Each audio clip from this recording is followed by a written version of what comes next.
It's Sunday night, and this is the Conjugal Visit on KGFRocks.com.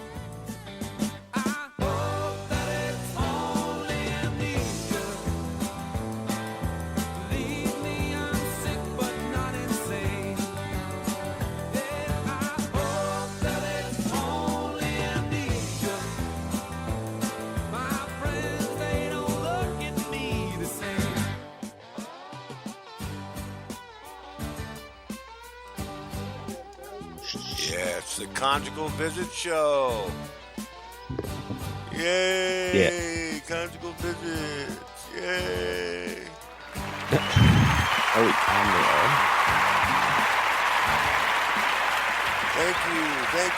Thank you. Welcome, ladies and gentlemen, to the Conjugal Visit. How's everybody doing out there? I'm here with my good friend Guido. How you doing, Guido? I'm good. How are you? I'm good. I'm hanging in there, man. Yeah. I'm truly hanging in there. I'm just barely hanging on. Hanging on a heartbreak. I'm good. You're good? I'm always good. I'm the king. Yeah, you are the king. That's what they say, King Guido. That's it. That's it. The master.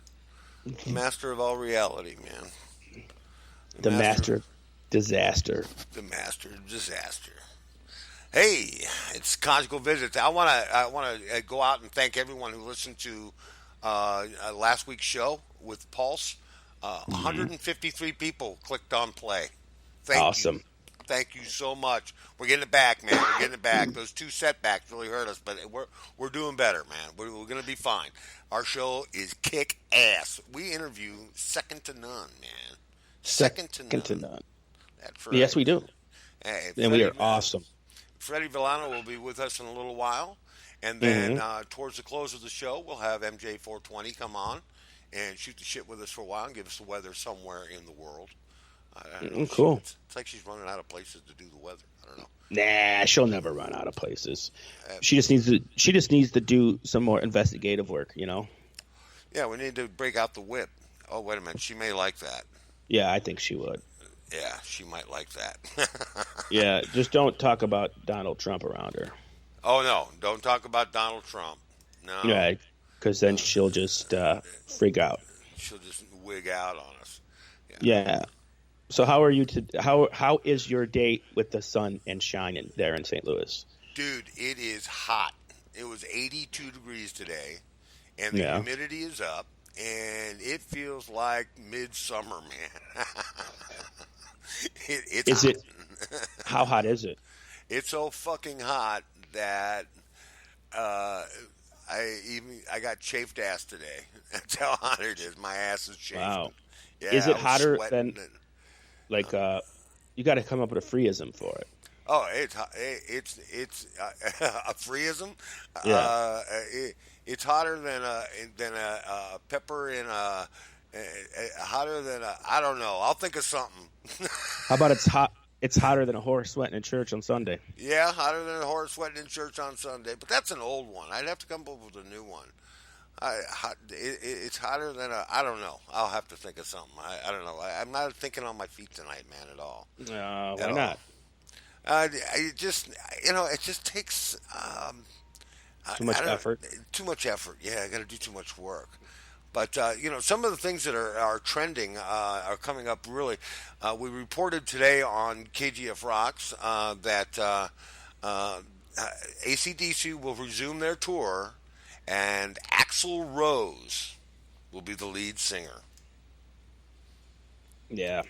Axl Well, you just made a band that's not that good even worse. Shittier. Yeah. Because Axl Rose is not the one thing that about AC/DC that I did like was Brian Johnson. I mean, if you listen to the rest of AC/DC, like every album's the same album with a just different title. Right. Yeah. And, I mean, Angus Young's guitar riffs are always the same. The solos are always the same. But the two key people in AC/DC that always made it better were Angus Young and Bon Scott. And they're both gone. Right. And Axl Rose can't sing Guns N' Roses songs anymore. How is he going to sing AC/DC in that high register every song? I don't know. I don't know. I don't know how he's going to make it. And that's the thing. I think maybe they took him into a studio and they wanted to hear what it sounded like in a studio, but he's not Right. going to be able to deliver that in the in the live realm, is he? I mean, he's not. I don't think he can do it. Well, not only that, AC/DC's always been one of them bands that real loyal to their fans and stuff. And Axl Rose is a douchebag to his fans, so that's another entity of shittiness that he brings there. I mean, I'm going to go see Guns N' Roses when they come to New York because of the fact that I love Slash and I love the original Guns N' Roses. You don't have to be a great singer. I mean, I'm not saying that. There's plenty of bands that have singers that are not amazing. Look at Ozzy. Ozzy's not that good of a singer, but he's No. he's a good, and he's made millions of dollars and great music. But Axl Rose, with his shitty attitude, I think makes him sound even worse. Right. Right. He is a. I don't know how he's going to do both, man. I don't know either. The fucker's so overweight. How is he going to do Guns N' Roses and AC/DC? I don't know how he's going to do it. He's not. I heard when he performed in Vegas, when he was singing "Sweet Child of Mine," he actually sang "Sweet Pies of Mine" because he was hungry and he had food on his brain. Yeah, so he broke his fucking leg too. Yeah, he broke his fucking leg, the fat fuck. Now he's going to be even fatter. Well, what happened was he tripped over somebody at the fucking Golden Corral on his way to get more buttered rolls, and He looks like Leslie West. he looks like a fucking fat walrus. Leslie West was a big guy, man. He looks Yeah, like but him. Leslie West was always big. Leslie West is a guitar player, that doesn't have to sing. If you're a Right. singer, you have to stay in shape. If you are a professional singer, that your body is your vessel. Unless you're Meatloaf, you're not going to be able to sing like that when you're huge. Right. Because you can't get it out. I mean, come on. That's true. And you're That's a rock and very roll true. singer. You're supposed to run around the stage and shit and not waddle across the fucking stage, Right. I'm just pissed off at Axl Rose because Guns N' Roses were my favorite band. I was a young man when Guns N' Roses were out. And to me, there was nobody better. And then the dickhead went and fucked it all up and took 15 years to put out a shitty subpar album. So, Right. fuck him. Right. Right. He didn't give a shit about the people that made him a millionaire. Why shouldn't we? Right. That's true. I think he's just trying to make a resurgence, and I don't see it going very far. I mean, I'd like to go see Guns N' Roses, just to make up for but he's not going to come to St. Louis. He No. won't come. No, he won't. Oh, show yeah. us- He's not allowed there, I don't think, is he? No, he's got. He's not going to come to St. Louis. They'll go to Kansas City Right. or Chicago, but they're not going to come to St. Louis. There's just no way. I Caused can't. that riot. Yeah, because of the riot. Yeah, yeah. I mean, because of the riot. I think that we can we can think about what could have been. Okay, and I don't think he's going to be able to handle it. I don't think he's Well, going to be I'll able to tell you pull it what off. Guns N' Roses could have been. They could have been bigger than the Rolling Stones as far as influence and popularity because they were on that power, dude. They had 2 albums out and were selling out stadiums. Right. And what the you take 15 years to put out your next album and fire everybody that in the band except for yourself? What are you, a megalomaniac? What are you? I mean, I thought David Lee Roth was a douchebag, but then Axl Rose came along. I think David Lee Roth is a great guy. I just don't think he has it anymore. No, David Lee Roth's a douchebag too. Yeah. He is, and he's on record. He don't care. David Lee Roth doesn't care who he pisses off. But there's one thing that David Lee Roth does do, even though, like you said, he can't sing anymore. Whatever, he still puts on a show. Yeah, he's a showman. He still cares about his fans. Yeah, he does care about his fans. He cares about putting out a good album. Right, He and he cares knows about who got putting- him there. Yeah, and I think they're going to do another album, and I think it's going to be I think it's going to surprise a lot of people. I really do, man. I think that if Eddie can stay off the dope, and they do something that's going to be in his range, I think they'll be okay. Well, the thing of it is, and you're right, they should do something else because that last album they did was a piece of crap for one reason is they picked these. It was okay in some spots, but they did these songs that they rejected off of other albums, okay, Right. and remade them. You only do that when you're like ready to fill your record contract and you got to make one more album. All right, let's do these demos, that we did. Give it to the fans. You don't pass it off as a new album. That's bullshit. You haven't made a new album since 1984 with that band. Write Right. some fucking music and make a new album. Yeah. Instead of taking your old shit and putting adding the verse that never got added to it, and then Right. and then recording it. I mean, you do that as a bonus track or something else. Okay, yeah, because people would love to hear, the old songs. I know there's an album recorded out there in existence, and it'll probably never be released. But it's not Ace Frehley. It's Paul Stanley and Gene Simmons and Alex and Eddie Van Halen. Oh yeah. And both record labels are saying no. No, we're not doing that. Yeah. So, actually, Eddie Van Halen. Here's a trivia for you. I know it's Kiss related and pissed you off, but when Ace Frehley first quit Kiss, Eddie called and said, "I'm your guy." And Gene Simmons said, "I can't do that to you because if you come to this band, you can't be Eddie Van Halen anymore. It's formatic, and you got to play it our way." And Gene Simmons actually had that much respect for Eddie Van Halen, knowing that he could have sold a hell of a lot of tickets as Eddie Van Halen as a new Kiss guitar player. Right. But Gene Simmons knew that it would kill Eddie Van Halen. Right. Well, That's kind of cool. Ace Frehley just canceled his show. He's in the hospital. Really? For acute exhaustion. I just read that on the Rock News, and he canceled his show. I think it was in Florida. So he's not doing too well. He's put on the pounds too. Yeah. Yeah, he's put on the pounds for sure. I mean, it must be nice to eat, road food all the time. I tell you, well, it depends on who you are. Because, like, if you're somebody like Ace Frehley right now who doesn't have a lot of money, we're humming. Are you hear that humming? No, I don't have a hum. You got a hum? I think, yeah. I wish I had one. But I anyways, wish like I had a Hummer. Ace Yeah. really is playing in small venues and stuff, so his takeout food is whatever. But if you're somebody like Metallica or somebody big, you get catered food. Right. You're getting the full star treatment. Oh yeah, and it's all the crap. I mean, but doesn't the band, tell them what the menu is? Yeah. They No, pick I the saw the menu? Metallica. If you watch the Metallica video, a year and a half in the life of Metallica or whatever it is, they showed a scene where they're eating in backstage and they had mashed potatoes and gravy and baked chicken and baked fish. I mean, they had real food. Yeah. But that's Metallica. Now, somebody like Ace Frehley, who's playing at Joe's Pub, is going to eat chicken wings. Chicken wings and hamburgers and Right. and patty melts and all that crap. Yeah. Right. Yeah, all that greasy stuff, greasy spoon stuff. Well, listen, I wanted to shout out to Pulse. Last night I got a chance to go see them, and they put on a hell of a show, man. It was a real small venue, so it was kind of, I don't know, loud for the venue. Does that sound right? I mean, Sean, the lead singer, was fucking spot on, man. He was really good last night, and they did some covers. They did All Along the Watchtower. Cool.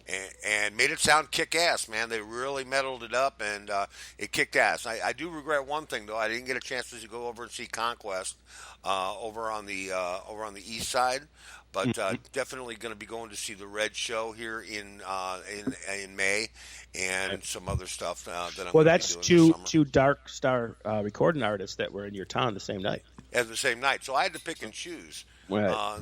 The one was right down the road from me, and the other one was over on the east side. So, right. Guess what? And plus, Conquest is based upon where you were at, so you could see them. Right. Yeah, I can see them pretty much any time, right. Which is really cool because they always put on a good show. But I only get one shot at Pulse and get many shots at Conquest. So, and I know that Rob understands why I didn't go to the show the other night. Oh, sure, he does. does. I would have loved to have gone. I would have loved to have gone because all the guys were there, all the bands were there that I know and stuff like that. So that's really cool.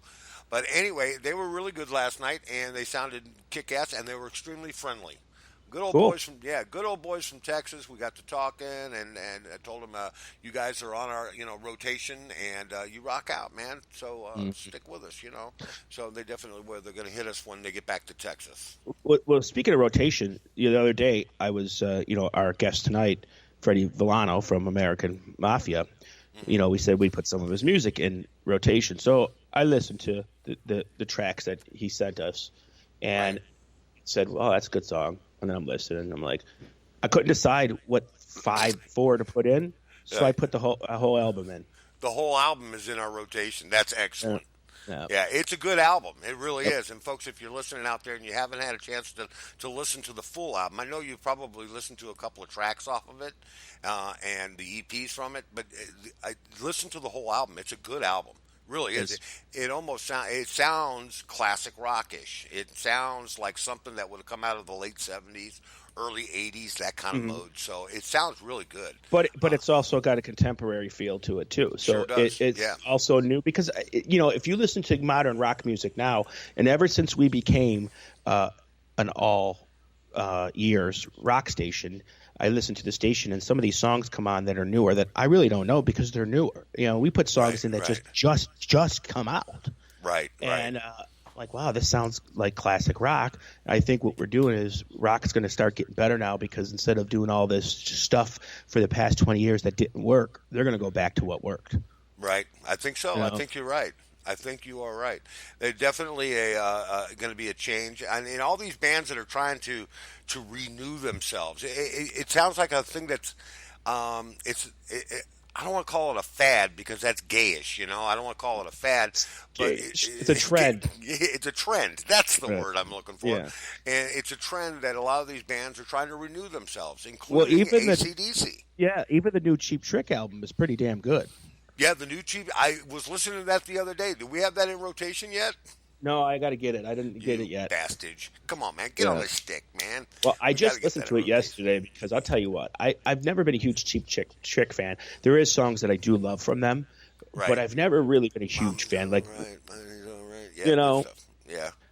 Oh, there was something I did want to tell you. The other day, my birthday's in July, so my brother got me an early birthday present, Kiss tickets to see Kiss in Pennsylvania because Kiss is only doing a small venue tour this year because they want to be closer to the fans and they want to be like the 70s when they did smaller shows in the beginning.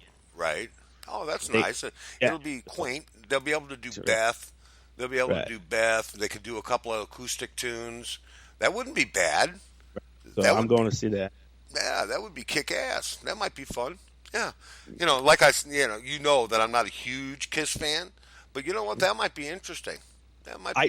My brother is 12 years my junior, and in 90, he was always like Kiss because I always listened to Kiss. So in 96, we took him to his first Kiss concert, and I think he was 10. And you think I like Kiss too much? This dude has, I mean, he's got about 37 Kiss T-shirts. He's already bought tickets to see them in Pennsylvania and Ohio because he wants to see them both places. I don't get it, but it's going to be the same set. You want to bet? He's got Kiss statues and Kiss this, Kiss that, Kiss my ass, Kiss everything. Kiss everything, huh? So I mean, that's what I like. What I was trying to say to you before is like Kiss, they don't have as many fans say as Black Sabbath or Led Zeppelin. But the fans they have never leave, and they never die. It's like a wrestler's dream come true. Right.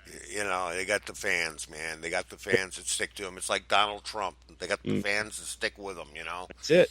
That kind of thing. So, yeah, that could be fun. I mean, I think it's going to be all right. And they're doing something different. They're not playing the big venues like they used to. Yep. I went out and I went and got Paul McCartney tickets for St. Louis. You stupid ass! How much did you pay? I paid $24 a piece. Oh my God! How?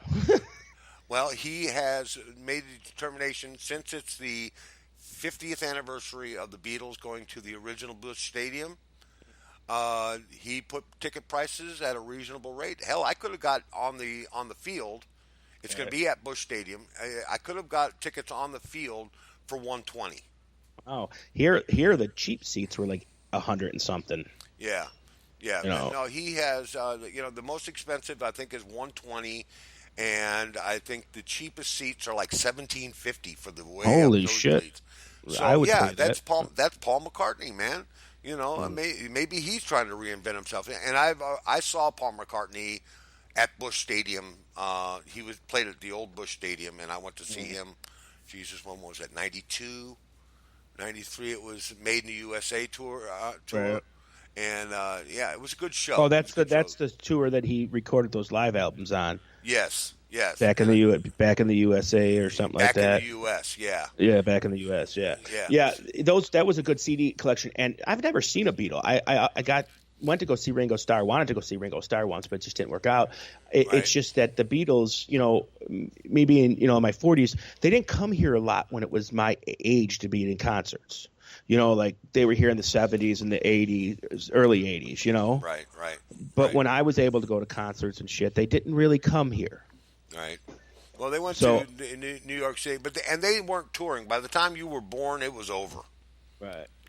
No, Paul McCartney was still. Oh no, I was Paul born in- McCartney. Well, if you're talking about Eddie see Beatle. I'm talking about Eddie Eddie Beatle. Beatle. Yeah, Right. I've seen Ringo Starr twice. As a matter of fact, I saw him. His birthday is July 4th, and I saw him on his birthday in St. Louis at the Arch for the VP Fair for the 4th of July celebration. It was pretty cool. Yeah, it was a great show. He's a good showman. Yeah, it was a great show. He had 2 drum kits up there, and he had Billy Preston with him, and a couple other really cool artists. Who's the guy, former lead singer for Grand Funk Railroad? Mark Farner. Yeah, Mark Farner. That guy there is way too political. Well, he's got Joe Walsh with him all the time now, and I don't know if people know this, but Joe Walsh is actually married to Ringo Starr's sister. Yes, he is. Joe Walsh is a trip. Yeah, Joe. I would just love to go have coffee with Joe Walsh. Yeah, or smoke a doob with him. Yeah, because he'd be like, just kick back. even, Him and Tom Petty both. I don't know. Tom Petty's kind of like, here's how it'll be. You smoke the boat joint, pass it around. Joe be like, yeah, I'm freaking out, man. Woo. And then Tom Petty be over there like, yeah, man. Yeah, far out, yeah. Be like the 70s show, man, at the table, sitting around the table, He'd be like, you don't know how it feels. You don't know how it feels, man. But Tom Petty did write one of my theme songs, It's Good to Be King. And have It your is own. good to be king. Yes, it is. And my favorite 2 lines from songs of Tom Petty are, so let's get to the point, let's roll another joint, okay? That's one. And the other one is, he had a tattoo too. He had a tattoo too. Yeah, I'm like, I love that song, that part. Yeah. Last Chance with Mary Jane, where he says, hit the last number, and hit the road. Mm-hmm. Yeah, they're not talking about making a phone call, folks. No. He's not talking about making a phone call. He's talking about hitting that last number and hitting the road. Tom Petty, I went to see him. Okay, now Tom Petty, it's different because when I saw Tom Petty twice. I saw him in the 90s, and just a regular show was fine. But when I saw him in the 2000s, it was like being at a Grateful Dead concert. I said, how the hell Tom Petty get this popular? I mean, there was people tailgating. There was young kids there. It was like being at a Dead show where everybody's just hanging out, having a good time. I'm like, when did Tom Petty become the man? And Right. I didn't know that. I mean, he's always been cool. I've always loved Tom Petty, but I didn't realize he sold out concerts like that. Now, I do have some somber news to give to you. Us here at KGFRocks.com, we're sending our thoughts and prayers out to the country of Ecuador, who just suffered a 7.8 magnitude earthquake yesterday, killing over 246 people. So they're still digging out the bodies. So, keep your thoughts with them. And Ecuador is one of the few remaining democracies in South America. So right. Put in your thoughts and prayers, and there's nothing like this to weaken a country's economy than a huge earthquake like this. So keep your thoughts and prayers in with them folks there, okay? Hey, this is KGFRocks.com, and you're listening to the Conjugal Visit Show. Our guest tonight is going to be Freddy Villano, and we're going to do I'm going to load in a American Mafia tune while we go find him, so to speak. I wasn't quite ready to do that yet, but I guess I should have been ready. Yeah, man. Yeah, buddy. American Mafia. I think what we're gonna do is we're gonna do. Let's see, what is it? Friendly Fire. How's that? That's a All kick-ass. right. Yeah. Yes. There we go. We're gonna do Friendly Fire for you folks. This is American Mafia, and we'll be right back with our very special guest, Freddy Villano, coming right at you.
this, and no. But hey, we're back now live, kgfrocks.com with our very special guest, Freddy Villano. Freddy, how you doing, man? I'm doing great. How are Hey, you guys doing? Oh, I'm doing awesome, man. We got you on the show tonight, and I've been looking forward to this all week long, and glad you could join us, man. Really glad you could join us. So tell us, man, what's going on? You guys, new album out and stuff like that? How's it been going? It's going okay. Rock and Roll Hit Machine has been out. We put that out in August of 2014. So it's been out for a little while now, and in the last year and a half since it's been out, we've been doing a lot of promotion via, interviews, radio shows, such as yours. We shot a couple of videos for a few songs off the record, and we started, actually, instead of going out and playing live, we started working on a new record. So cool. We're hoping to have, it's an EP, it's a 5-song EP. Don Chaffin, who you just heard sing Friendly Fire, he's the only singer on it, so it'll be a 5-song EP featuring Don exclusively. Oh, cool. And we're hoping to have that out, done by the end of the year, hopefully sooner. But for a little indie band like us, I mean, we're looking for opportunities to play live too, but logistically, the guys in the band don't live really close to each other, so we really have to kind of find the right opportunities to play live and stuff. And Grooveyard, the label that put out Hit Machine, they were a great label, came in at the right time to put that record out, but they're not the kind of label that has the ability to support a tour. So we're kind of at a disadvantage in that regard. But we're trying to figure it out, like everybody does, like every indie band does. So. Mm-hmm. I think once we put out the EP, we'll probably, do some shows to support that, because by then I think we'll feel like we've created enough of a buzz to justify it. Yeah, oh, definitely. And I noticed on your Facebook page that did you play at the Cabo Wabo Cantina? I did. Not with American Mafia, but a cover band that I play with in Central New York called 10 Man Push. Mm-hmm. And those guys are all working musicians. John West, some of your listeners might know. He actually just was on tour with Uli John Roth, and cool. I think they were calling it the Ultimate Guitar Experience. It was Uli John Roth, Jennifer Batten, and Andy Timmons, and he was singing on that tour. So it's like 10 Man Push is kind of the band that we all do locally around here when people aren't on tour. Mm-hmm. And although Cabo San Lucas is not local, it's as not local as you could get. But that was through a connection that John had.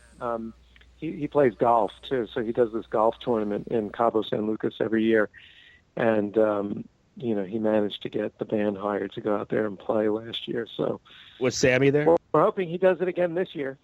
Was Sammy there? Was Sammy Hagar there at all? I did meet his partner. No? I did meet his partner, though, the guy that really actually runs the place. Sammy just parties there. Yeah, but he had a great story. The guy that runs the place told me that, he was he was a hotel concierge back, years and years and years ago, before Cabo San Lucas became a big celebrity / tourist destination.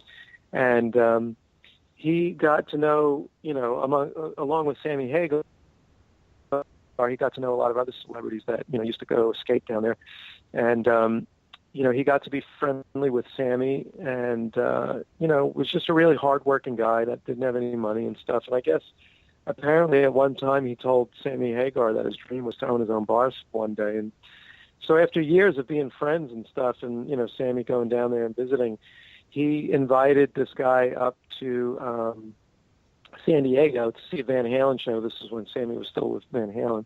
And he flew his whole family up to San Diego and stuff. And backstage he said to him, "Are you still want to open that bar?" And he's like, "Yeah." And he said, "Well, here's the money. Go do it." So that was kind of like it. It was a real rags to riches, dream come true story. Wow, talk about winning the lottery, man. Yeah. That's like winning the friggin' lottery. Yeah.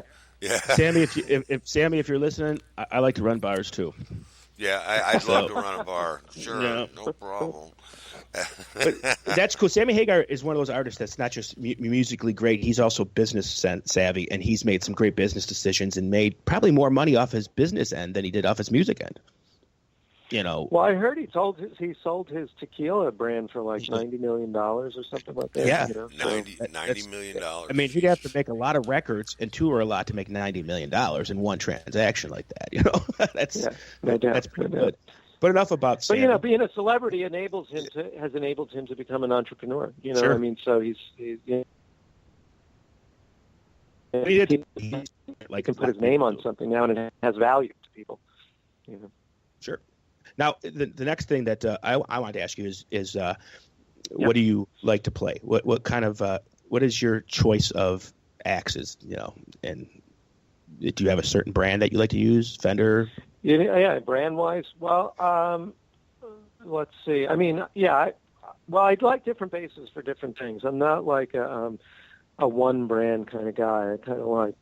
They're like, to me, they're like crayons in a box, so sure. They're all different colors. So for many years I played Spectre, and I still have a few Spectre basses, and I still really love their playability and their tonality and stuff. I have a bunch of Fender basses. I have a fretless, I have a 5-string, I have a couple of jazz basses. One of my number one basses is a Fender custom shop bass. It's a Silver Sparkle that was built by Alex Perez, who used to work in the Fender custom shop. I have a couple of custom-made basses from a buddy of mine named Gil Rosado.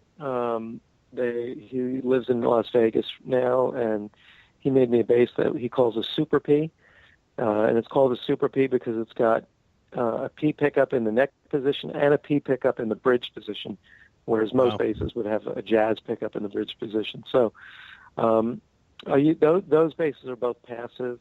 I like them a lot. They play really well. They sound great. For a couple of years, like right around 2008 to 2010, I did artist relations for Warwick. Mm-hmm. So I have a couple of Warwick basses that I really love, one of which is an 8-string bass, which you can hear on Friendly Fire. That's an 8-string bass. Like, Doug Pinnick from King's X uses, or Tom Peterson from Cheap Trick. And you'll hear more of that on the new American Mafia EP. I'm actually using it on 2 songs on the new EP that's coming out. So, so I mean, that's pretty. I have a Lakeland Darryl Jones bass, which I just used on a session today. One of my Warwicks is called a Star bass. It's a hollow body. I used that today also on another session, a different project that I've been working on. So that's some serious musicianship there. If you got the eclectic mix there, and that's good because you're right. Each instrument sounds different than the next.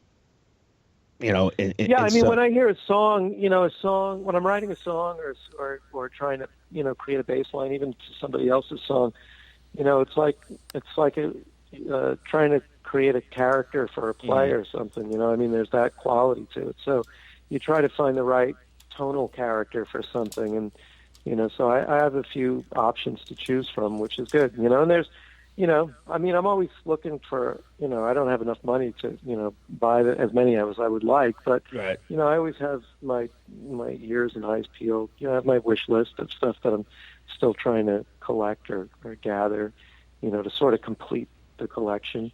Like, I don't have a Rickenbacker. I'd like to have a Rickenbacker. That's probably. But is it ever going to be? Sound. Will it ever be complete, or will it just be a continuing collection? You know what I mean?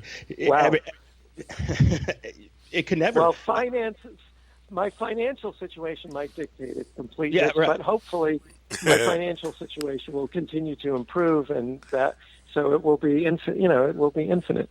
I don't sell it. I try not to sell instruments anymore. When I was younger, I used to sell them. Like if I needed the money or. I went back to school for a while after playing music for a few years, and I needed money for college tuition and stuff like that. So I sold a bunch of basses, which I regret, Right. But, in hindsight, sometimes you got to do what you got to do. So now I don't try to swap out basses for new basses. I pretty much just, because their value depreciates. Very few instruments retain their value. So it's like, right. What am I going to gain by getting rid of this instrument? I may as well just keep it. And, even though I might not be playing it right now, in a year from now, I might be like, oh yeah, I need, let me break out. Well, I mean, unless it's like the I have a great, beginning of the instrument age, if you got a Fender Stratocaster, Telecaster from the 50s, you're going to make some money off of that. oh But yeah, no doubt. it depends if they're a handmade or factory made. See, that's the thing about guitars and basses that people don't get. A lot of the stuff you buy in music shops are not handmade. No, of course not. If anything, they probably have more. My basses probably have more sentimental value than actual value. But which isn't to say. I mean, the Warwick basses. I would have never been able to afford a Warwick bass if I wasn't working for the company. Because they're the basses. I have 3 Warwicks, and they're each probably worth about $5,000. Crap. If you were to go buy one, because they're made in Germany, so it's like buying a BMW or a Mercedes, in the instrument world. Right, but it's probably precision crafted and with not exactly. It's you get what you pay for. You could buy the $200 bass or the $5,000 bass. Which one's going to sound better? Yeah. So, go ahead. I was gonna ask you real quick. Almost lost my train of thought there. I was mesmerized by listening to you two artisans. Listen, I was gonna ask you. You're with Bass Player Magazine, is that right? That's right. I do write for Bass Player Magazine. I freelance. I'm a freelance writer, so I write for some other magazines too. I write for Premier Guitar occasionally as well. And did you just do an interview recently? An interview recently with Geezer Butler, is that right? No, there's actually a funny story about that. So I have interviewed Geezer Butler before. I interviewed him, probably had to be about 2007. It was during the Heaven and Hell when they got back together with Dio and they were doing the Heaven and Hell thing. I interviewed him, but this time around. Every month, Bass Player Magazine, we do a transcription of a song, a transcription of the bass line. And so I'm kind of like, the resident rock guy at Bass Player. So the editor asked me to recommend a couple of rock songs to do this year while we were planning out the year schedule-wise. And so I said, Hand of Doom, I've never seen a great transcription of Hand of Doom. And it's like one of Geezer Butler's iconic bass intros, everybody do do do do do. Everybody knows that intro or learns it when you're a kid. But I've never seen a good transcription of it. So, so the idea is we transcribe it and we do an analysis of it. We talk about it. But ideally, if the artist is alive, we interview them and get them to talk about when they recorded it and where they recorded it and what gear they used and whatnot. So, I reached out to Gloria Butler. Geezer Butler's manager is his wife, so I reached out to Gloria Butler, and I got an email back from her assistant. And at first, they suggested maybe doing an email interview, and I said, no, I can't really do an email interview because it's going to be hard to talk about the nuances of the bass line and the technical aspects of it. Too much gets lost in email correspondence where you don't get those nuances. So. She was like, okay, we can do a phoner. And so we tried to set up a phoner and, we just like a week went by and nothing happened. Oh, I know what happened. So like a week went by, I didn't hear from them. And then Ozzy they were on tour already for the end tour. Ozzy got sick and they had postponed a few dates. And then so I heard back from them and said, yeah, Geezer's, he's thinking about the song and, definitely wants to talk to you about it. He's having a hard time remembering some stuff because it's so long ago. He was hoping to talk to Tony Iommi about it. But Ozzy got sick and they had to postpone or cancel a few shows. So they haven't been together, but they're going to be back together this following weekend. And we should have something for you early next week. And I was like, great, because my deadline is like Wednesday or something like that. Right. So Monday comes around, Tuesday comes around, I don't hear from them. Wednesday comes around, I don't hear from them. So I write to my editor and I tell him, look, here's what's going on. They haven't gotten me anything yet, and I don't know if we're going to get anything from them. He said, let's give them one more day. We'll see what happens. One more day came around, and I still hadn't heard from them. So I wrote to Heather is Gloria's assistant. I said, hey, look, my deadline is here and I have to submit the story, which is fine. I mean, we did the analysis of it and stuff, but I'm kind of bummed out that we didn't get a chance to talk to Geezer or get any of his input on it, because that's kind of really what puts the icing on the cake for these pieces. Yeah. So, she said, yeah, I'm real, they apologized profusely and stuff and said that, it's just, he's just been so long ago that he can't really remember, what what they did or what, whatever happened. So I said, look, I said, I don't, maybe you guys, could hook me up with some tickets or something like that. So they did. They hooked me up with amazing tickets and backstage passes at Madison Square Garden. Nice. I got to meet Geezer for the first time, and, we laughed about it backstage, because it's like, you got to understand, like when, and like even for me, what we consider such a milestone record or a genre-defining record as Paranoid, these guys were 20 years old, and they did that record in two days. I mean, they recorded it, the basic tracks on one day, and then they did overdubs and mixed it on the next day. So it wasn't like they knew they were making history, Right. You can't fault a guy for not remembering it, so. Man, that was a long I can't time remember ago. what I did last. Yeah, I can't remember what I did last week. I want him to remember a 2-day block of time 42 years ago. And there was a lot of things that happened to him along the way in that span. I'm partying, whatever. I think no doubt they were probably smoking a lot of weed back then. Sure. In their late 60s, early 70s. Beginning. I think it's so cool. The beginning of Sweet Leaf is, I forgot which one. It's either Tony or Ozzy coughing after taking smoking. Supposedly Tony, I think. Yeah, Tony. So that's pretty awesome. You see, that's why they were so iconic, because people knew that what they were playing, Sweet Leaf, Snowblind, whatever, they weren't just singing about it; they were experiencing it too, and telling you what their experiences were through the song.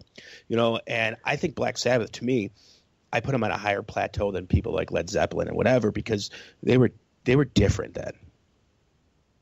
Sabbath was, Sabbath is my biggest influence. I mean, hands down. I mean, that's the band that made me start playing bass when I was a kid, and Geezer Butler was a big influence. But I mean, Zeppelin came together. Those guys were all pretty accomplished musicians by the time Zeppelin came together. Black Sabbath were 4 poor kids from Birmingham that had nothing. Yeah, So playing the in a fact garage. that they became.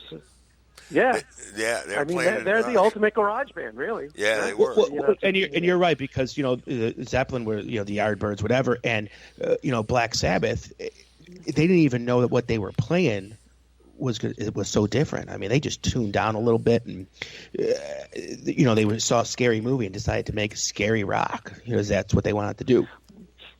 Yeah, it's funny that you say they didn't know what they were doing, because when you transcribe one of their songs, there's it's hard to kind of, you can actually choose between whether it's, a certain modality or key signature, because they kind of drift between, being like a minor blues scale or like a Dorian scale type of motif. So, it's, they didn't know what they were doing, musically. And that's kind of what's great about it, is they were, because they didn't know what they were doing, there were no rules for, so they just, kind of broke all the rules.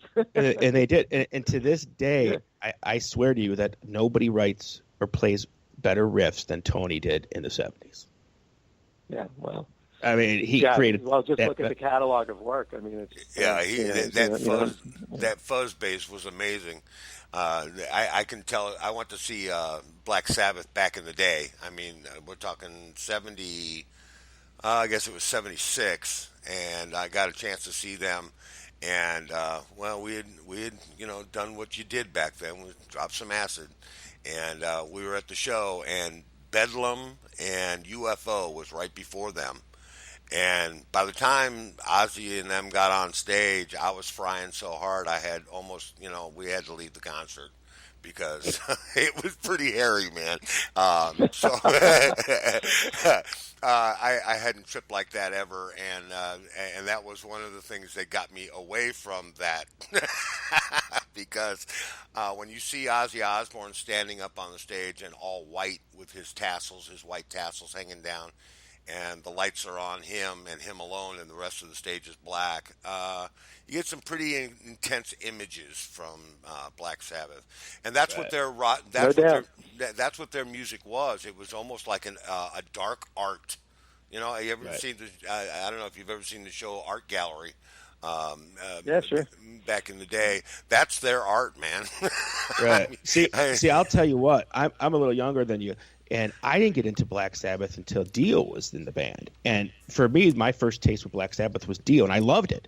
But then when Ozzy became famous as a solo musician, I went back to the old Black Sabbath to hear them, and I'm like, what the fuck? This is even better. You know, so or as good anyway. Yeah, at least. So Black Sabbath was great right up until Dio left, and then I don't know what happened after that. I was introduced to Sabbath, to both simultaneously. I was a little kid, and I was into Kiss, and I was playing drums at the time. And I'm the youngest of four siblings, and one of my sisters was dating this guy that he was like a long-haired dude and stuff. And he saw that I liked Kiss, and so he came over to the house one day and he brought over two records, Sabotage and Heaven and Hell. Oh, great! So that was my introduction to Black Sabbath. Was those two records, and to this day, those are my two favorite Black Sabbath records, probably.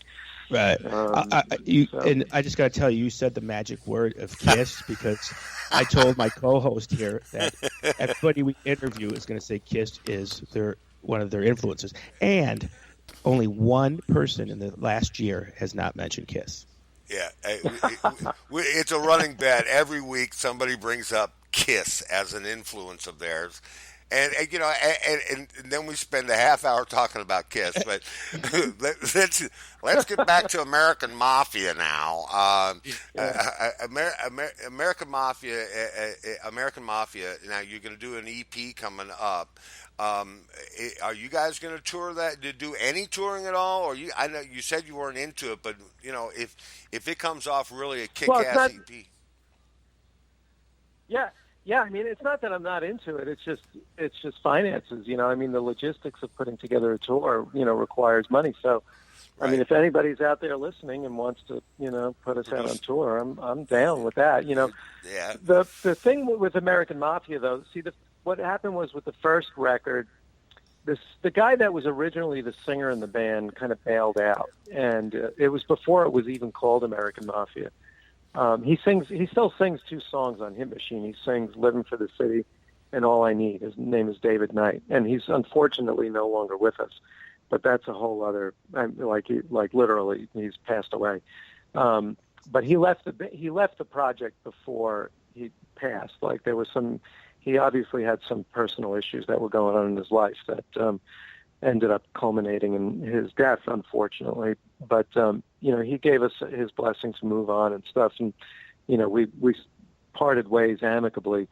But we couldn't at the time. We didn't have it was kind of like a recording project, and getting one singer to commit to a whole record was kind of challenging at the time. So we just decided to have different people sing different songs on the record. That's why there's like 6 different singers on the record. And when we finished it, at that time I thought, all right, it's just going to be, a one-off album project. I didn't really think that it was going to become a band, but in an effort to promote the album, we got together with Don Chaffin, who, he sings Friendly Fire and Death and Satisfaction.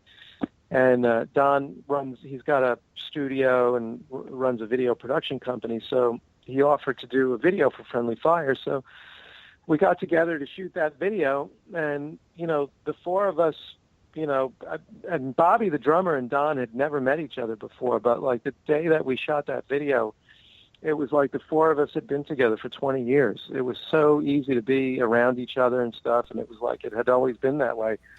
So we said, well, maybe there's something here to try to, cultivate. So, we started working on some new material, and, things always take longer than everybody wants them to, just because of being an independent band. And, you're relying on all of your own resources financially and marketing wise and everything that, things just take time. So, what we thought would maybe be done within a year has taken, about 2 years in terms of just promotion and stuff. But, so to answer your question, in an effort to tour, the reason why I kind of pushed for doing new material was I thought if we were going to go out with one singer, it would kind of be fair to that singer to do more songs with that one singer so they didn't have to cover so many other songs by other singers.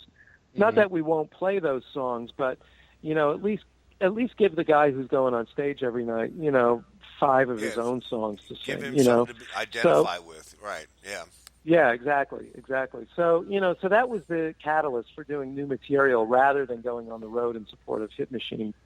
So, hopefully when the EP is done, I don't know what label we're going to put that out on at this point, if there's going to be a label involved or whatnot, but, there's a couple on our radar that we obviously want to hit up and hopefully, it will lead to the next stage of this, which is definitely doing live shows. I mean, that's, without that, I don't know if you can really be a band without doing shows. So no, not these days. And you're not going to make money as just to record an artist these days either. You have to. Exactly. It's just the aim of the game now. Okay, put yourself in this situation, man. Okay, there's a band out there, a world band, a world-class band out there, and they're doing a show near your hometown, and their bass player gets ill and can't do the show, and they ask you to do the show. What band would that be, man? What band would I want it to be, or what? Yeah, what band would you like that to be? Who would you like to get up there and say, "Let's rock"? Well, yeah. Well, I mean, I guess Black Sabbath or Iron Maiden would be great, but for me, It would probably be some band whose material I'm not familiar with. Right. That would be my. So you could step in for Black Sabbath and Iron Maiden in a heartbeat, then, huh? Yeah, that's the stuff I grew up playing. Or Dio, I know Jimmy Bain just passed away recently. I could have probably walked into that gig and played that stuff in my sleep. Well, call Vivian Campbell up, man. What's the name of their band? Last in Line, right? Last in Line, yeah. Right. That's a great record. I don't know if you guys have heard that record. Yes, I've heard some tracks off of it. That's world-class musicians there. On that album, Dio had his first 3 albums were amazing musicianships on that album. Vivian Campbell. Vivian Campbell's just like, he's in Def Leppard, but he's not even the lead. But you know what? He's laughing at all of us because he's making more money than anybody. I mean, he was always my favorite guitar player from that era. I'm sorry. Mm-hmm. I know there's guys that play circles around him, but for some reason his style of playing really spoke to me. Yeah. I thought he was the tastiest of the bunch. Especially, I don't know, you ever hear the River Dogs record? Hell yeah. Yep. Yeah, that record, his guitar playing on that record is phenomenal. And that's why I just couldn't believe he went from, playing a Dio to River Dog to what, Def Leppard? What? It just didn't make sense to me. I know he did his short stint. Well, like you said, he's laughing at all of us because he's paying his bills. And, Oh, yeah. Yeah, I mean, he's paying more than his bills, and he's pretty good. He's doing well, and every time that Def Leppard goes out, they sell out everywhere they go. It's amazing. But hey, what if there you go, Def Leppard calls you, come open for us? I would do that. Would you? Oh, absolutely. You mean American Mafia? Yeah. Yeah, oh yeah, absolutely. I mean, we would love something like that, an opening slot. I mean, we could, we'd even rough it to do something like that, even though we're not 20 years old, I mean, that's the thing. It's like, they're not either. Breaking a new band is a young man's game in a lot of ways, because you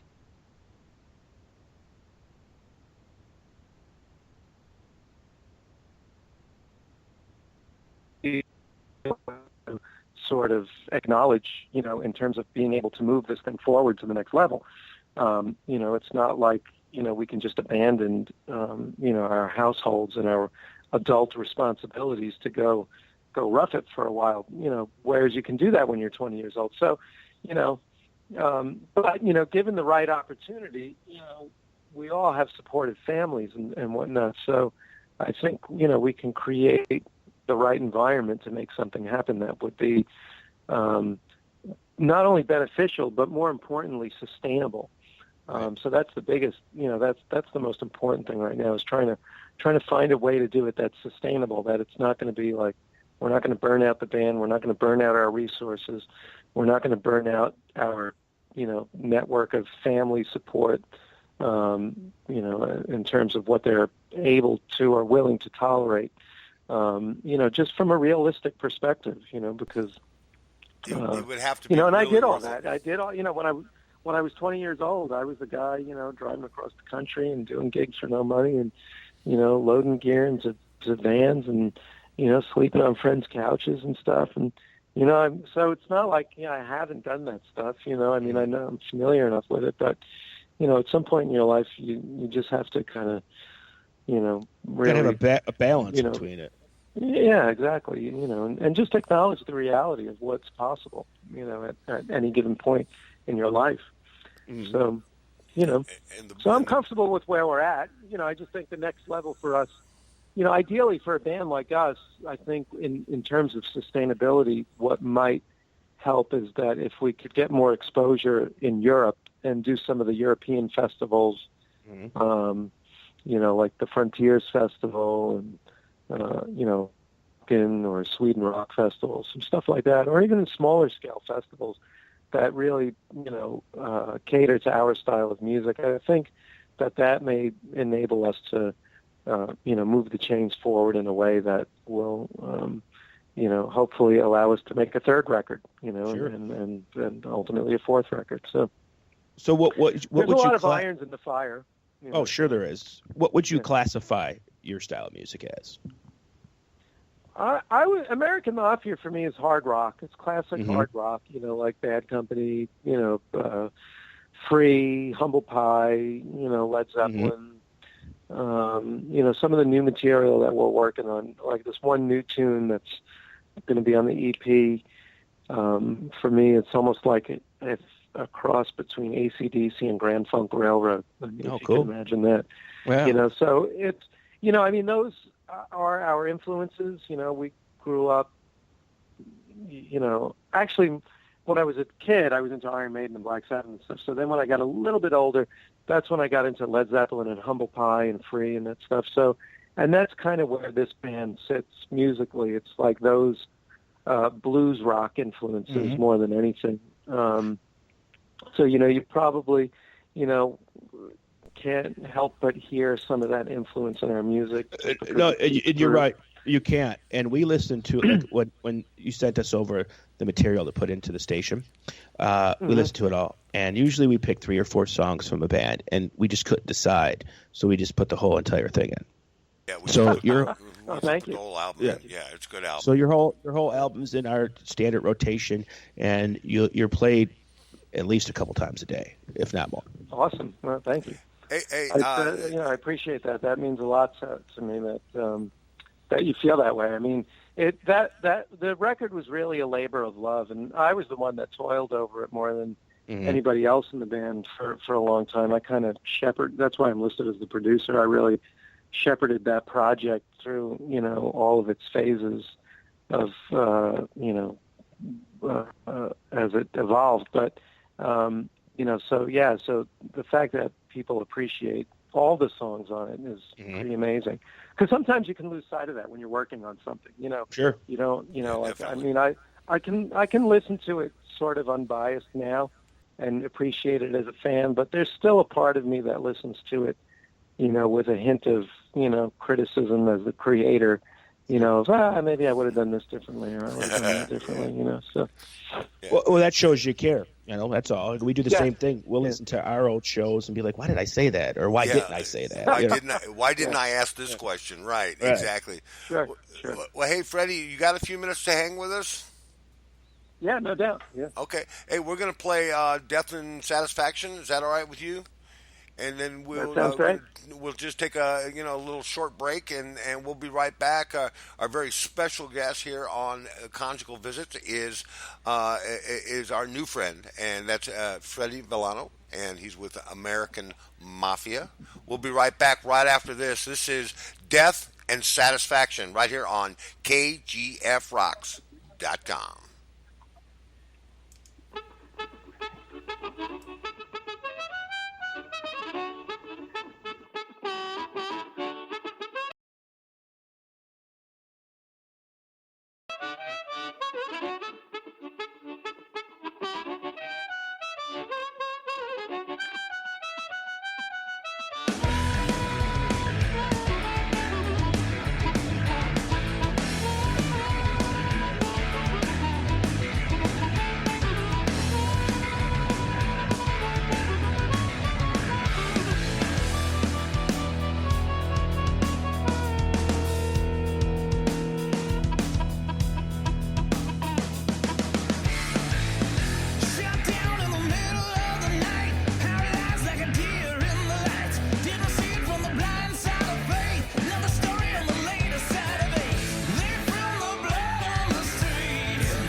Yeah, that's a rocking song.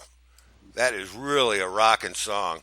Now, our very special guest is Freddy Villano from American Mafia. That song in particular, man, it just kind of moves to getting harder and harder towards the end of the song. Was that by design, Freddie? Yeah, I mean, it was written that way. That Tom and I wrote the music for that, so I mean, it's got a real kind of herky-jerky kind of vibe to it that has a little bit of the.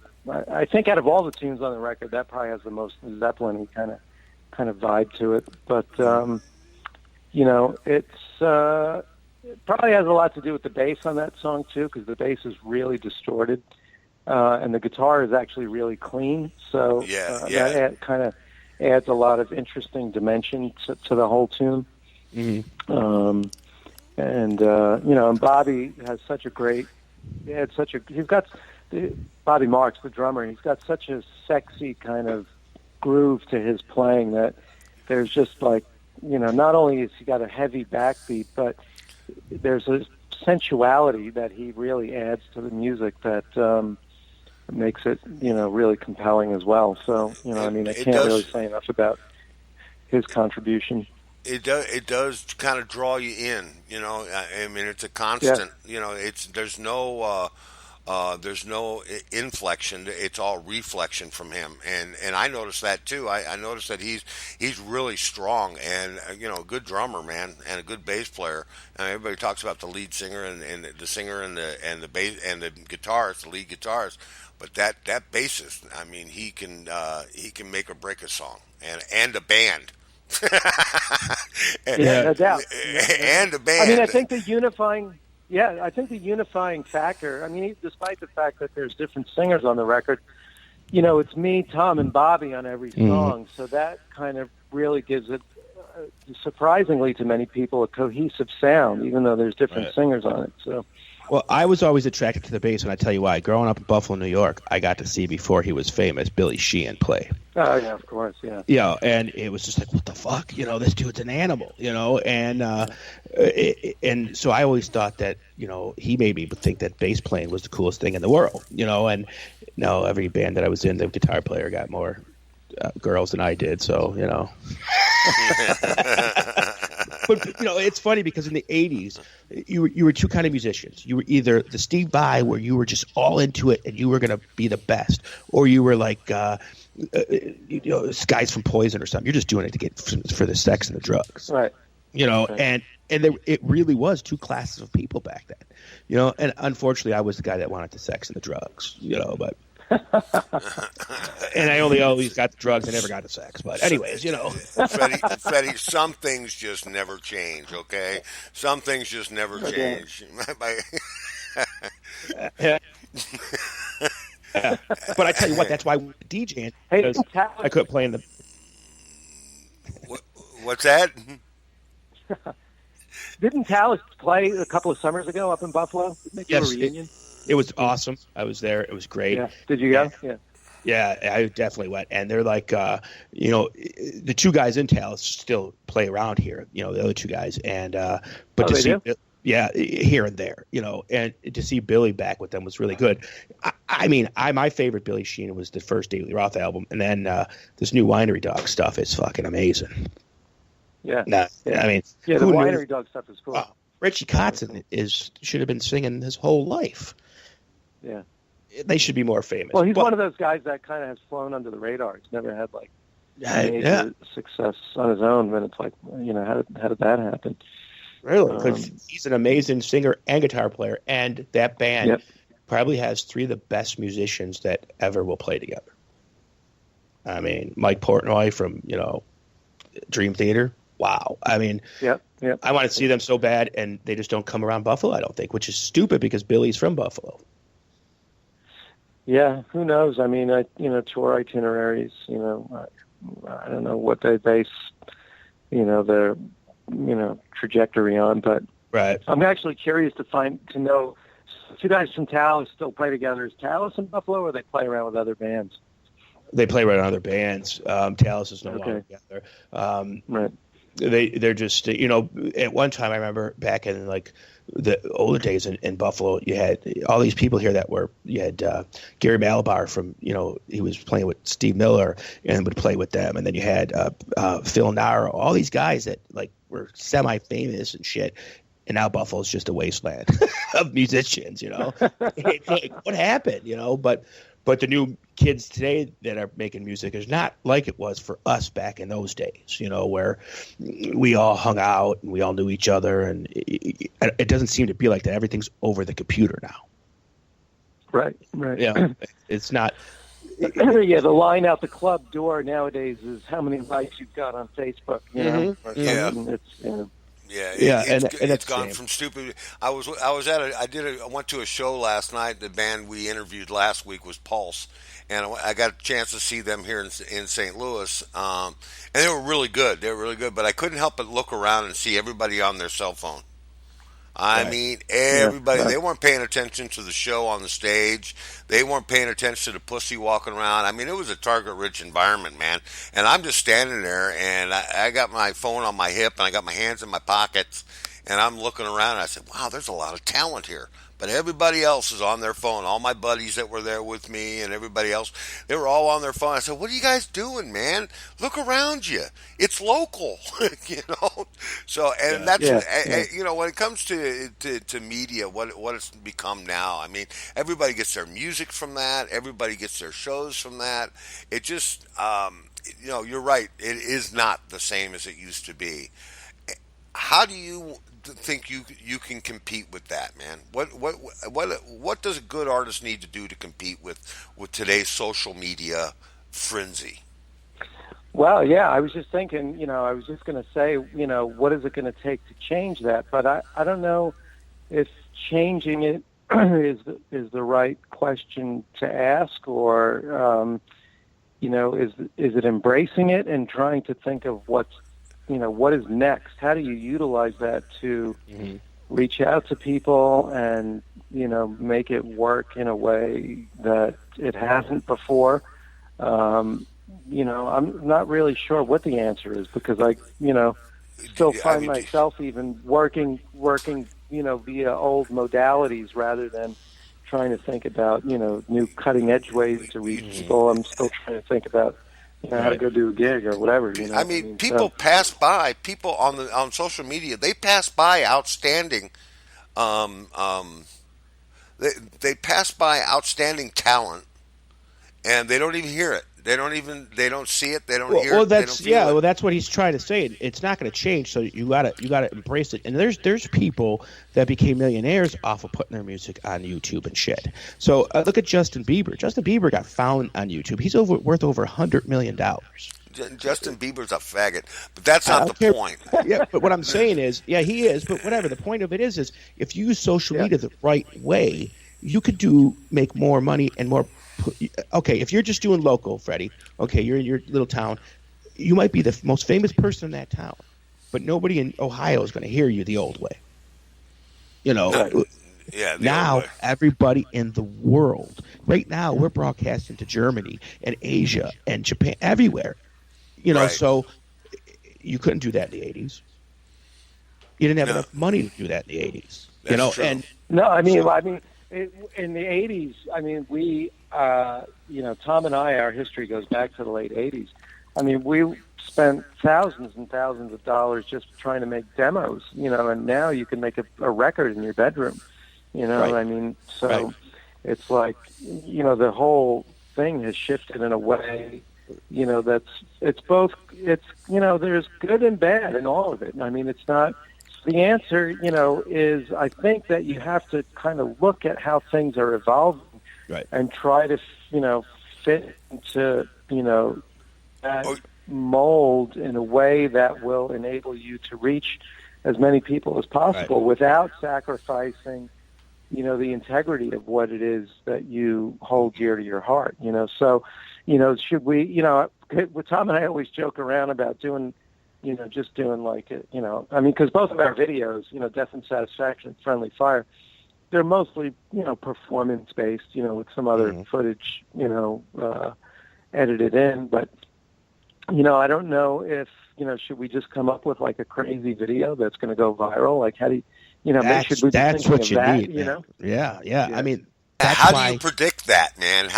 That's the thing. Yeah, I don't know. That's the thing. we'll do shows on the station here and think we're going to get like all these listeners. Like we did a show with Mike LaPont from Symphony X. Mm-hmm. It didn't get as many listeners as one of the local bands that we did, unsigned bands. And why was that? Because we didn't market. People didn't market the right way. If you're, when we do like unsigned bands and stuff, they usually broadcast it all over the waves. You know what I mean? Yeah, they tell their fans, what they're doing. So, the thing is, what internet has done and what social media has done has given Guido and I, first of all, an opportunity to be that mom and pop radio station that used to be. Let's see, how can I put it?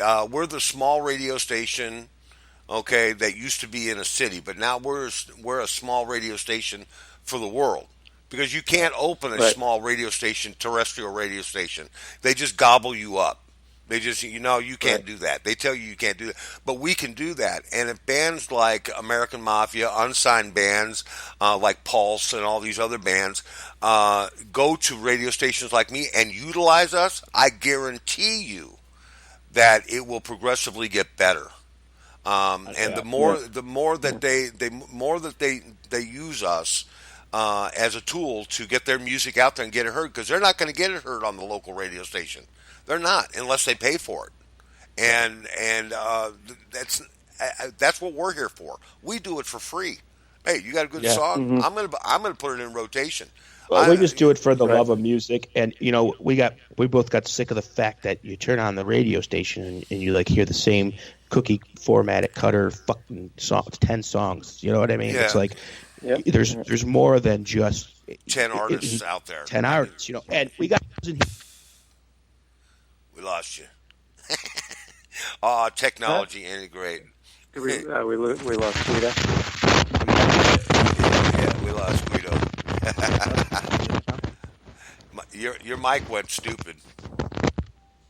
Are you with us, Guido? Hey, well, I guess we lost him. I think the aliens got him. Yeah, I think he got the cursing monster got him. So as far as the music from the past album and the new album, is there going to be a contrast there? Well, hopefully there'll be an evolution. You'll hear a tighter band or a more evolved unit. And musically, it will be, sort of similar. Production-wise, it's going to be a little bit different. Hit Machine has keyboards on every song. We're not using any keys on the 5-song EP. Okay. So there'll be little nuances that are different. But the material is kind of all from the same. Tom and I have been writing on and off together for years. So it's like the material is all sort of the same, from the same period. So, the 5 songs that we're doing for the EP could have easily fit on Hit Machine. So I'm back. I don't think there'll be a huge difference in that way. You made it back? We thought you got abducted. We thought he was abducted. It was that foul language you used. It was the FCC coming and cutting you off, man. No, it's because I'm Italian and I talk with my hands and I unplugged my mic and I couldn't get it to sync back up. That's what happened. But I'll tell you what, Freddie. When I was in the Army, we had this inspection, and my sergeants tied my hands to my belt loop so that I couldn't move my hands because it was this big general, and I stuttered. I couldn't talk. Yeah. And it's I talk with my hands. So that's what it is, Mm-hmm. Yeah, you couldn't talk when you're standing at attention. You can't talk. So where did? But I heard you guys, so I heard everything you said. Oh, okay, cool. I wanted to get about the radio thing, though. I wanted to say, we're in an election year, not to get political, but we hear a lot about the 1% and this system being rigged and whatnot, and there's this whole backlash about wanting, voting for, 2 of the most popular candidates are talking about, bucking the Washington trends, and I think that is sort of what you're seeing happen in the music industry is that, and technology, good or bad, love it or hate it, has enabled sort of a grassroots movement to form around what is, ostensibly a rigged system. Like we were talking about earlier about paying to get on the radio and stuff. So, whether it's the record companies themselves or the industries, how the industry, fans out, into radio and marketing and everything that requires, buying into that rigged system, Now, this other band that I played with, Geezer, for a few years, is part of the whole doom metal scene. Mm-hmm. And the singer guitar player from that band has his own podcast called The Electric Beard of Doom. And, they really, that band has kind of found a niche in that movement, but that movement is really a strong grassroots movement because all the bands really support each other as well. Right. So from my perspective, you're starting to see a bit of momentum outside of the mainframe, with shows like yours and bands like us and indie labels and people who are kind of tired of the same 10 songs on the radio and want to hear something, that they feel more in touch with, Well, what amazes us is that like 10 years ago when internet radio first started going, the terrestrial radio stations weren't worried about us. But now, what do radio stations do? They stream their music on their website. So they're doing, and they thought we were going to be gone. And the other thing is the record industry finally got the big blow with the internet. Before, they dominated everything from the first record ever recorded to the internet came. The record companies decided what the prices were, what music you were going to listen to. You know what I mean? And now, all of a sudden, they don't have the power anymore. And there's better music coming out now because it's actually good music. They actually, Freddie, I think they shot themselves in the foot, man. I think they really did by exercising their muscle to take stations like ours and put us out of business is basically what they've been trying to do. I think they've shot themselves in the foot because where else are you going to hear the best new music and the best indie bands and the bands that aren't signed yet? Right here on the internet. And people are getting it for free. So, haha on them, man. I mean, think about that for a minute. If you're gonna do that kind of stuff, you're gonna shoot yourself in the foot, and you're losing real good talent. You really are. You're not getting the best talent. We are. We're getting the best talent, like American Mafia and like bands like Symphony X and things like that they're not playing. And I think it's a detriment to the music industry. They're hurting themselves. They're taking money out of their own pockets. So we need to get Bruce Dickinson on our program, though. I would love that. Yeah, that would be sweet. So let's go back to real quick. I know it's a Kiss topic, but was Gene Simmons at all? I know he's not the greatest bass player in the world, but was he any influence to you to start playing music, or anybody from that Kiss band? Well, when I was listening to Kiss, I was playing drums, so I wanted to be like Peter Criss. Sure. It wasn't until later that I got into, Gene as a bass player, but I have to say, I interviewed him for not for Bass Player magazine, but there's a magazine out of the UK called Bass Guitar, and I did a cover story on Gene last summer, and it was by far one of the best interviews that I've ever done. Everybody kind of was trying to, say, he can be difficult, and I'm curious to get your opinion on what it was like and stuff.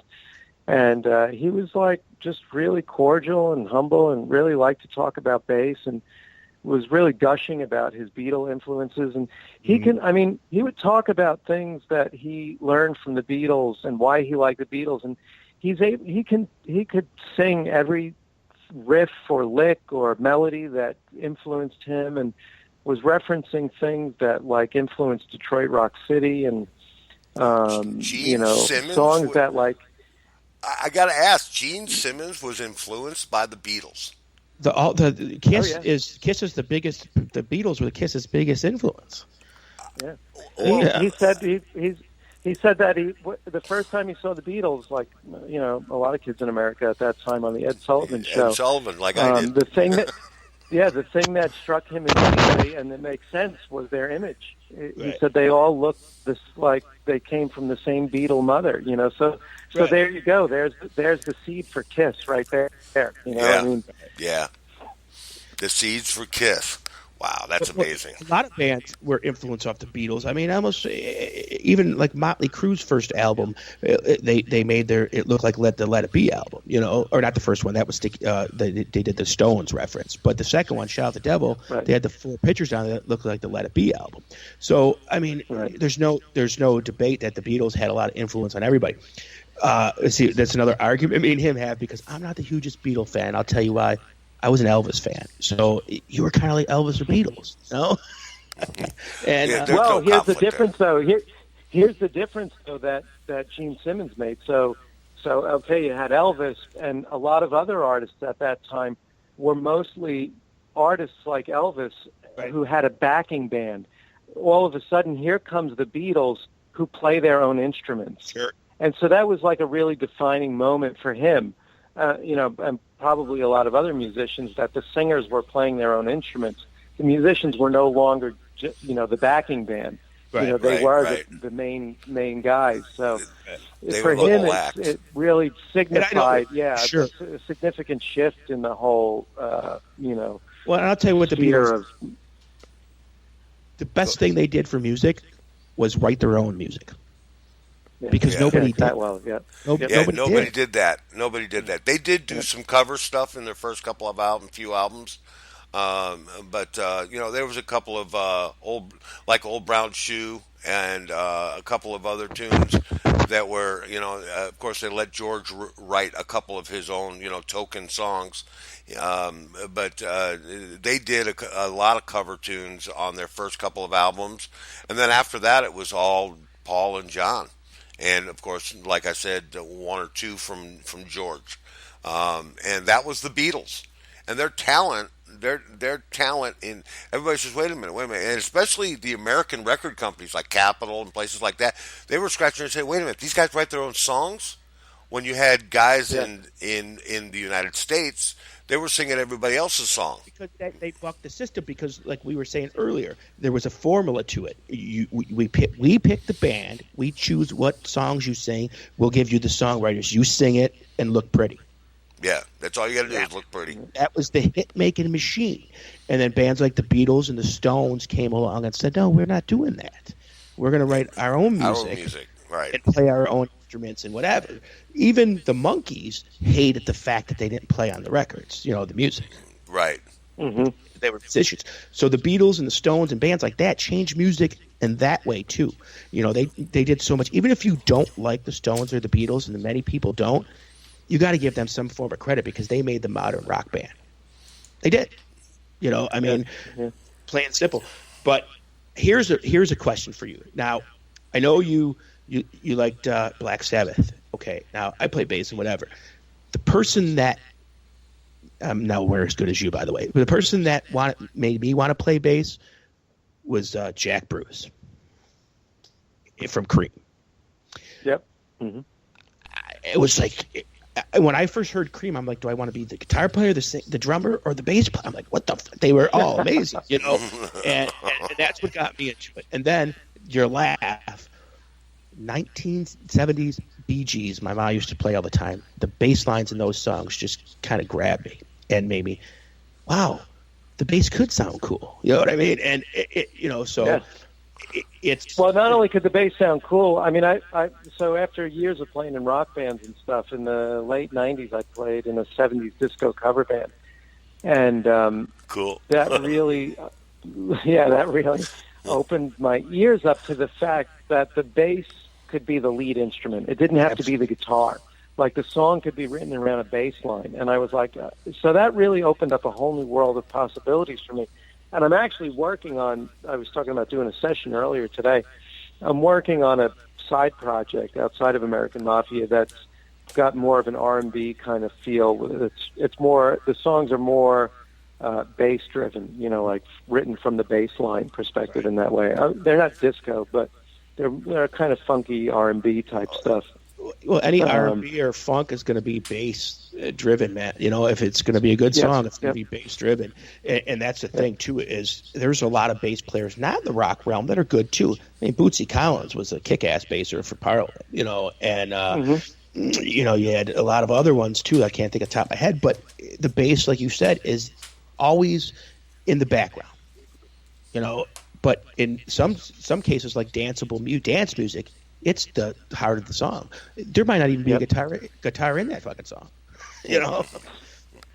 and that's cool. But the guitar becomes, or at least a rhythmic accompaniment. Right. I mean, it's not the main. It's not the main thing.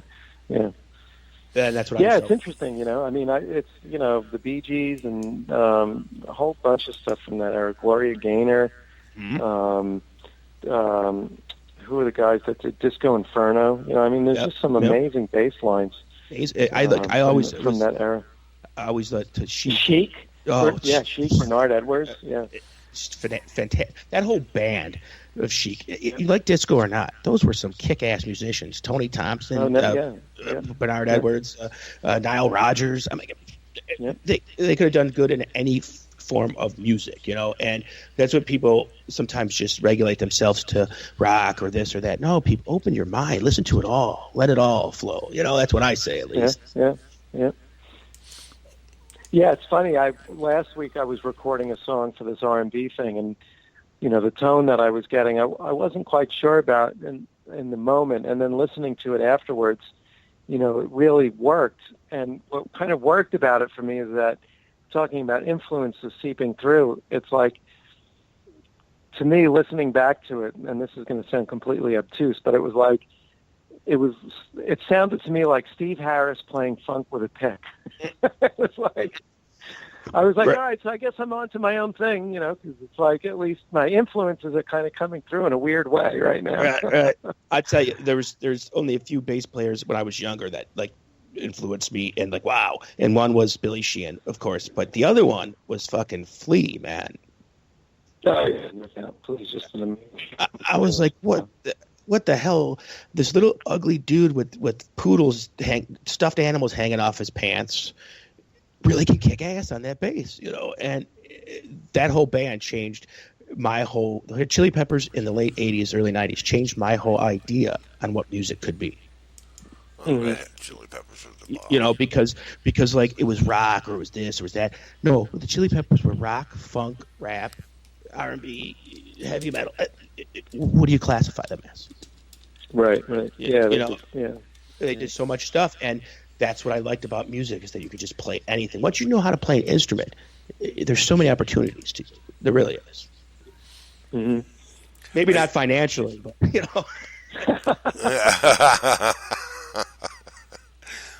Are you on this next EP? Are you guys going to be looking for a label, or are you guys going to just keep doing it the way you've been doing it?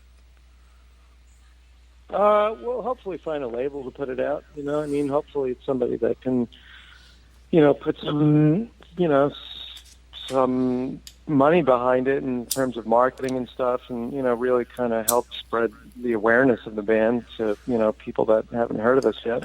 Because so far, the response that we've gotten has been favorable. I just think it's been sort of limited, so Right. It's just we need to reach more people. Hopefully, we're taking a chance probably that it's an EP and not a full length, but on the other hand, hopefully, somebody will look at that as a minimal risk in some way, maybe, Right. Well, even nowadays too, if you really pay attention to the digital music sales, not physical copies, it doesn't matter because it's a track-based world now. Well, that's true. Yep. Yeah. Good point. And somebody might only, you put out a 10-song album as opposed to how many songs are on your EP? 5, 6.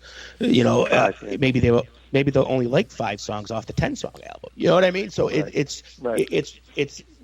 fortunately we also live in a society now where if you get that production, right on your songs like you guys did, it sounds well produced. You could just sell them on Amazon and stuff yourself.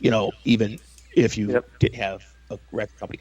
But the one thing a record company does do is it gets you hooked up with other bands and maybe support tour spots and shit like that. So, yes, you definitely want a record label.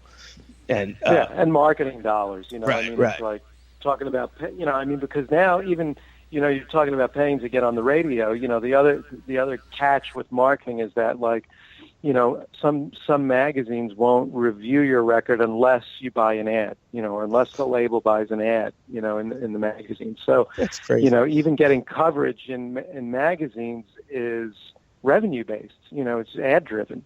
So the challenges are infinite, really, and sure what you're up against as an indie artist. There's a lot, and we know how you feel because same way to us on our end too. Everything's income driven. Even the programs that we need to use and this and that, and we're like, what the hell? We're doing this for free, and it's like nobody gives a crap about the craft anymore in those positions. They just want your money. You want, like you said, you want us to review it. I want you to listen to the record and give your opinion. I don't want to fucking pay for it. You know what I mean? Right. Right. It's stupid, but it's how it works now. Yeah, that's well. the way It's like works. everybody's looking to get money from the, nobody, ad revenue is probably at magazines. Record sales are at an all-time low. So, the trickle down from that is who are we going to get the money from? Well, it's the rung of the ladder it's fallen down to is let's get the money from the bands. Right. Let's have the bands fund their own records. Let's have the bands pay for their own ads. Let's have, and it's like, in all honesty, I speaking for myself, have finite resources in that regard. So, a label and having somebody that would support it and believe in it and promote it would be great. I would welcome that. So. And but if that doesn't happen, we'll put it out on our own. Sure, and it sucks that it has to be that way because, like, back in the day, a band like Van Halen that didn't have any money might have never got famous if it was in today's market. If they have to pay to do this and that. I want, that's what we're hoping to do one day is people listen to us and they hear, like, you on our station. They're like, oh, that's great, and because we do have great music, and we have a lot of indie bands that have great music. It's ridiculous why this stuff is not on regular radio or even there's just so much good music out there that people are not here. It's true, and it really pisses me off because I'm a music connoisseur. You know what I mean? And I love music, and why do I have to listen to internet radio or go find this on myself? Why can't I just get this on my car station? It doesn't make any sense to me. You always strive for new stuff. I mean, you always want to keep it fresh. And what we've decided to do with KGF Rocks is to keep it fresh. Every day we're adding new people, new bands, indie bands. We find a band, they send us music and stuff. So this is free to them, okay? And we still pay the royalties, big time. We're still paying the friggin' royalties. So this is not free. I mean, this whole thing that we do is not free. It's not free. Yeah, my name is Free Ride, but it ain't free. Right. I'm going to tell you that right now. Right. But you guys have it just as hard as we do, because if not hard. If not harder, because you got to put together. First of all, you got to put together the session. Secondly, you got to put together you got to do all the editing and all the hard work.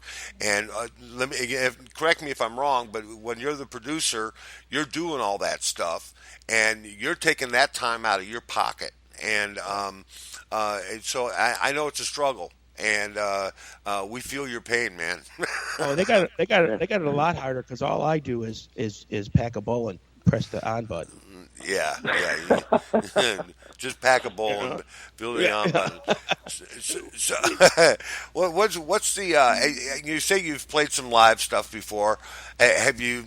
Is there a band out there? Is there a band out there that you would like to? Well, I guess that's a silly question because we've already asked that. We've already talked about that. Tell me something, man. Who would you like to open up for? Yeah, on a national tour right now, like a newer band or a band that's similar to your style that you think you would get the most exposure from? Anybody, man. Wow. Let's see. I don't know. AC/DC would probably be good. Yeah. Sabbath would have been good. Rival Sons was opening for Sabbath when I went to go see them, and those guys are kind of similar to what we're doing. Even the new Guns N' Roses tour, I think, would be coming up. Guns N' Roses would be great. That'd be great. Yeah. Anybody, I mean, even on a smaller scale, a band like opening for a band like Last in Line, would be great. I think it's, we would fit well with something like that, so. I'd play the cowbell for them. I would, just to stand on the stage. I got a friend right now who's, and I keep trying to get him on for an interview, but he's so busy. He's the lead guitar player right now in the two brothers there. The drummers. He's the guitar player in their little band that they got going on right now on the side. Drum Wars, it's called, or something. And what's your friend's name? Artie? Michael Hund. Oh no, okay, yeah. Yeah, he's doing part of it. Know. And okay. he's also in the Derek St. Holmes band too. And he okay. Yeah, I've been trying to get him to get them on this damn program, and he's just so busy. But I would love to just hang out with those guys for a couple of days. Freaking Carmen has been in every fucking band under the world. Yeah. I would just love to hear a story from them. Well, listen. Let me ask you, man. When your EP comes out, would you let us debut that on our station? I would love to. I'd be honored. Oh well, we most certainly appreciate you coming on the show tonight, man. And hopefully we started a new friendship with you. And if there's any man. if there's any support that we can give you guys out there, we're here for all of you. And we appreciate what you guys do. You guys work hard.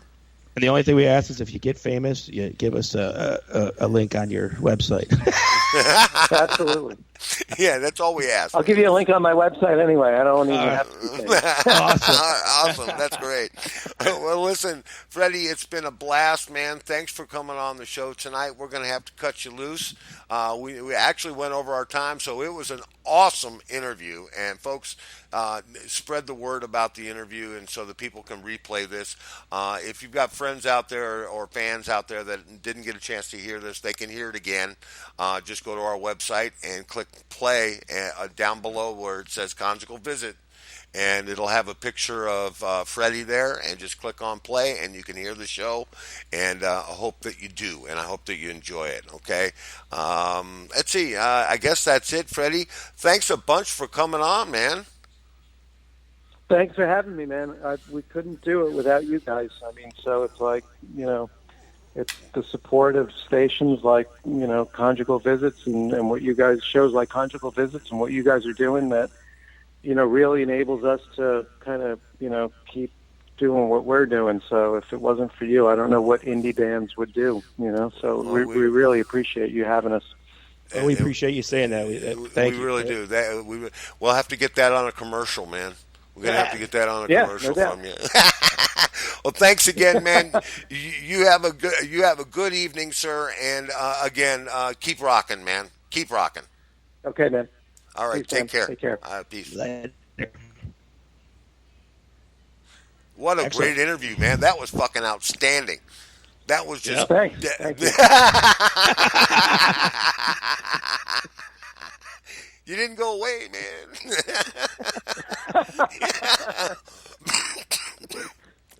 Oh, you got now. That was funny. You there, Free? Yeah, I'm here. Oh, you're still there too. I don't know where. Here. I'm trying to hang up.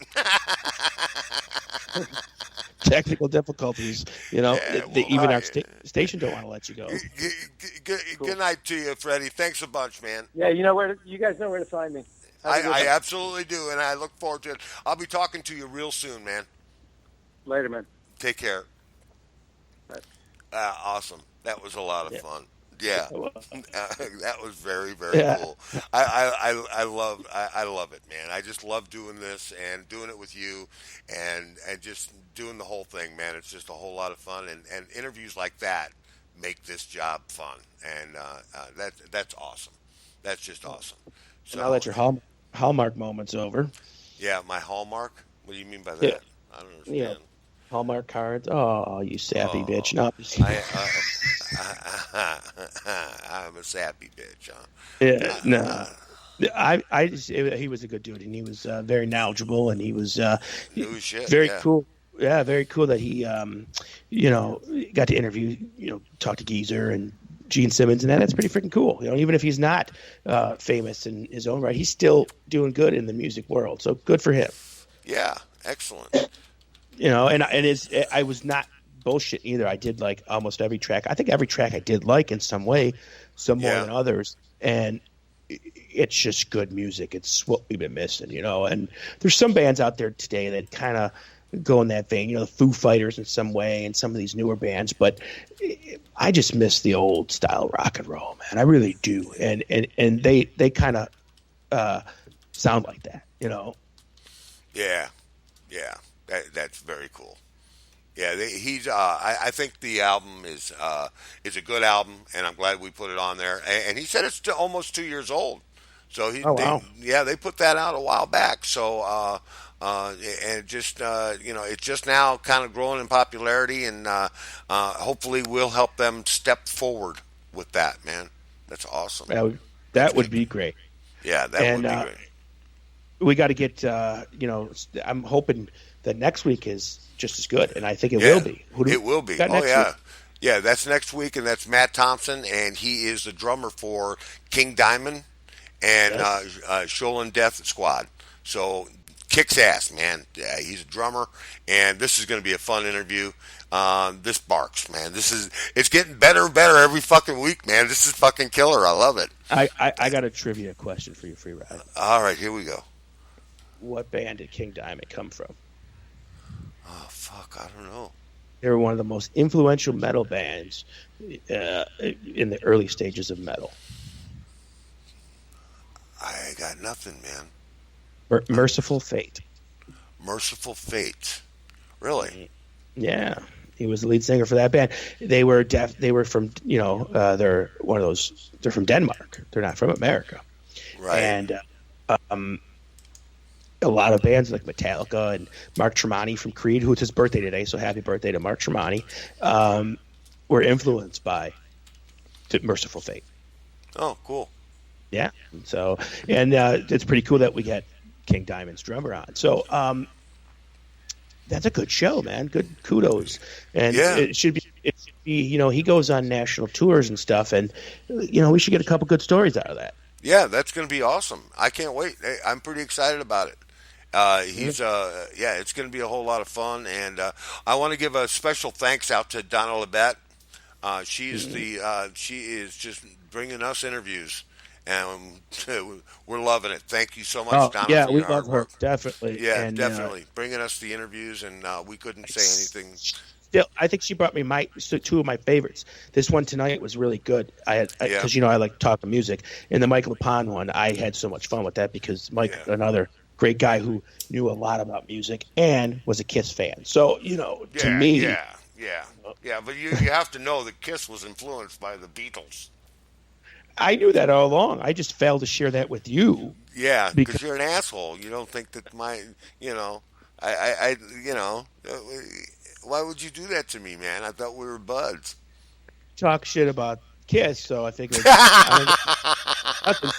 your favorite band. Yeah, but if it wasn't for the Beatles, there would have been no Kiss. Absolutely, and if it wasn't for Elvis, there wouldn't be no Beatles. Ask John Lennon. Well, that's true. All yeah, right. you make a good man. That is true. That is very, very true. Yeah, and if it wasn't for him, there would have been no Chuck Berry. All of that stuff came at about that time. It came at the time, and I'll tell you what, if you listen to bands in the 50s, like Chuck Berry and Little Richard actually fucking rocked harder than Elvis. But there was one they difference. did, man. They fucking rocked. Yeah. They were black.